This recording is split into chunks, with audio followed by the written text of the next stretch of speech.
அன்பே வா படத்தின் படப்பிடிப்பிற்காக சிம்லாவிற்கு எம்ஜிஆர் அவர்கள் சென்றிருந்தார்.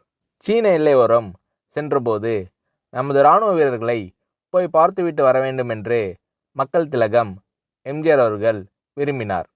உடனே அதற்கான அனுமதியை பெற்று அங்கே சென்றார் எம்ஜிஆர் அவர்கள். அதற்குள் எப்படி ஏற்பாடு செய்தாரோ தெரியவில்லை.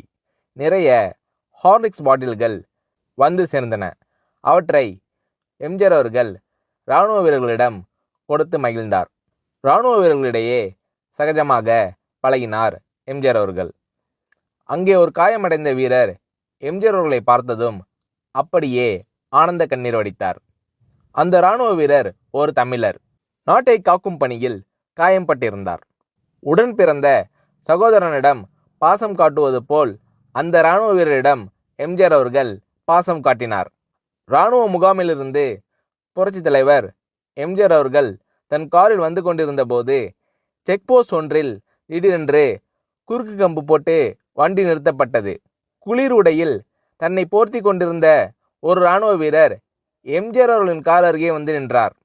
சோதனையிடப் போகிறார் என்று நினைத்தபோது அவர் எம்ஜிஆர் அவர்களின் காரின் கதவை திறந்து எம்ஜிஆர் அவர்களை பார்த்து நலம் விசாரிக்க தொடங்கிவிட்டார். எம்ஜிஆர் அவர்கள் வருவதை பார்த்துதான் குறுக்கு கம்பை போட்டாராம். அந்த இராணுவ வீரரும் ஒரு தமிழர், எம்ஜிஆர் அவர்களின் ரசிகர். நாட்டின் அனைத்து மூலை முடுக்கெல்லாம் எம்ஜிஆர் அவர்களுக்கு ரசிகர்கள் உண்டு.